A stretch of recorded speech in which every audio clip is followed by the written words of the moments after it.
आज की कहानी है शेर और खरगोश की कहानी। जंगल की एक गुफा में दिलावर नाम का बलशाली शेर रहता था। वह रोज शिकार पर निकलता और जंगल के जानवरों का शिकार कर अपनी भूख शांत करता था। एक दिन में वह कई जानवरों को मार देता था।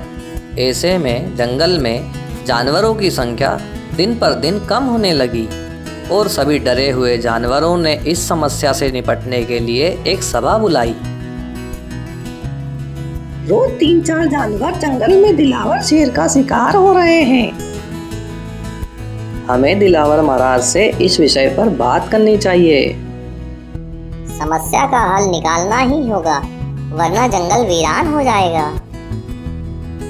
ऐसा निर्णय लिया गया। अगले दिन वह दिलावर शेर से मिलने पहुंचे। शेर ने जब इतने सारे जानवरों को अपनी गुफा की ओर आते देखा तो वह आश्चर्य में पड़ गया और गरजकर सभी जानवरों के दल से वहां आने का कारण पूछा। तुम सब यहाँ क्यों आए हो? सभी एक साथ मरना चाहते हो क्या?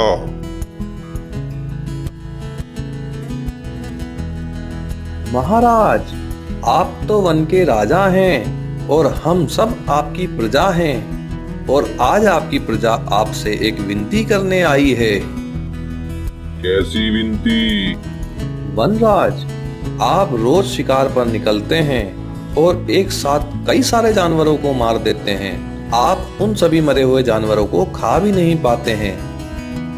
अब तू बताएगा मुझे कि कितने जानवर मारना चाहिए? नहीं महाराज, हम सबका विचार था कि आपकी भूख मिटाने के लिए यदि हम रोज एक जानवर आपके पास भेज दें तो आपको भी आराम होगा और हम सब भी भयमुक्त रहेंगे। शेर ने विचार किया। बात तो तुम्हारी सही है और मुझे भी बिना मेहनत के शिकार मिल जाएगा, इसलिए मैं तुम सबकी यह बात मान लेता हूँ। परंतु जिस दिन मेरे पास कोई जानवर नहीं पहुंचेगा वह दिन तुम सभी का आखिरी दिन होगा। सभी को मारकर चील कौओं को खिला दूंगा। जो आज्ञा महाराज। अब रोज एक जानवर दिलावर शेर का भोजन बनने स्वयं जाता और शेर उसे गुफा के पास ही मार कर खा जाता और बाकी जानवर निश्चिंत होकर रहने लगे। एक दिन शेर का भोजन बनने की खरगोश की बारी आई। आज खरगोश तुम जाओ और शेर का आहार बनो। खरगोश शेर की गुफा की ओर चल पड़ा, किंतु मृत्यु निकट होने के कारण वह अत्यंत भयभीत भी था। वह धीरे धीरे कदम बढ़ाता हुआ चला जा रहा था, साथ ही किसी तरह अपने प्राण बचाने के उपाय को भी सोचता जा रहा था। चलते चलते रास्ते में उसे एक कुआं दिखाई पड़ा। खरगोश कुएं के पास गया। जब खरगोश ने कुएं में झांका तो उसे अपनी परछाई दिखाई पड़ी। उसी पल खरगोश को अपनी जान बचाने का उपाय सूझ गया। उपाय सूझते ही खरगोश में एक नया जोश का संचार हो गया। अब वह शेर के पास जाने की कोई जल्दी नहीं कर रहा था। कुछ देर उसने कुएं के पास ही आराम किया और इधर दिलावर अपने भोजन में आने में हो रही देरी से क्रोध में लाल पीला हुआ जा रहा था।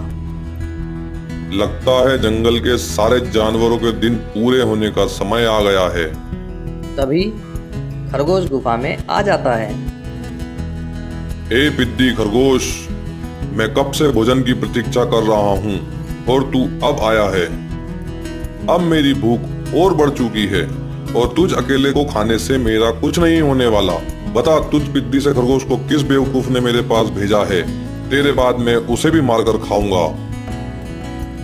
वनराज, देरी के लिए मुझे क्षमा करें और विश्वास करिए मेरा इसमें ना तो मेरा कोई दोष है, ना ही मुझे भेजने वाले का दोष है। हम 5 खरगोश आपका भोजन बनने के लिए निकले थे, किंतु रास्ते में एक दूसरे शेर ने हमें रोक लिया। जब हमने उसे बताया कि हम अपने महाराज राजा दिलावर का भोजन बनने जा रहे हैं तो वह हमारे 4 खरगोशों को मारकर खा गया और मुझे आपके पास यह संदेश देने के लिए भेजा है कि अब वह जंगल का राजा है। किसकी मौत आई है और कौन बोल रहा है ऐसा? वह एक नया शेर आया है और उसने आपको लड़ाई के लिए ललकारा भी है। उसने कहा है कि वह आपको मारकर जंगल का एक छत्र राज करेगा। ये सुनना था कि शेर गरजता हुआ बोला, मुझे अभी इसी समय उसके पास ले चल। मैं उसे बताता हूँ कि इस जंगल का राजा कौन है। आज उसकी खैर नहीं। चलिए महाराज। और खरगोश शेर को लेकर कुएं के पास आ गया। कुएं को दिखाते हुए वह बोला, महाराज, ये उस शेर की गुफा है। वह यहीं रहता है। आप बाहर से उसे ललकारिए, वह अभी बाहर निकलेगा। शेर ने कुएं में झांक कर देखा तो उसे अपनी परछाई नजर आई। परछाई देखकर उसने सोचा कि अवश्य ही वह दूसरा शेर है और जोर से दहाड़ते हुए वह उसे ललकारने लगा। कौन है तू? तू रुक, अभी तुझे मारकर इस जंगल से भगाता हूँ। कुएं की दीवारों से टकराकर आती हुई अपनी ही दहाड़ की प्रतिध्वनि सुनकर और अपनी परछाई को देखकर उसे लगा कि दूसरा शेर भी दहाड़ते हुए उसे ललकार रहा है। उस ललकार का उत्तर देने के लिए दिलावर शेर ने कुएं में छलांग लगा दी। कुएं की दीवार से टकराता हुआ वह पानी में गिरा और डूबकर मर गया। शेर के मरने के बाद खरगोश खुशी खुशी वापस लौटा और जंगल के अन्य जानवरों को खुशखबरी भी सुनाई। गया दिलावर पानी में, आज हम सब पूरी तरह से आज़ाद हो गए। दिलावर शेर कुएं में गिरकर मर गया। अब हम सभी को कोई नहीं मारेगा। सभी भयमुक्त और हंसी खुशी रहेंगे। इस कहानी से हमें यह सीख मिलती है कि बुद्धि बल सबसे बड़ा बल होता है।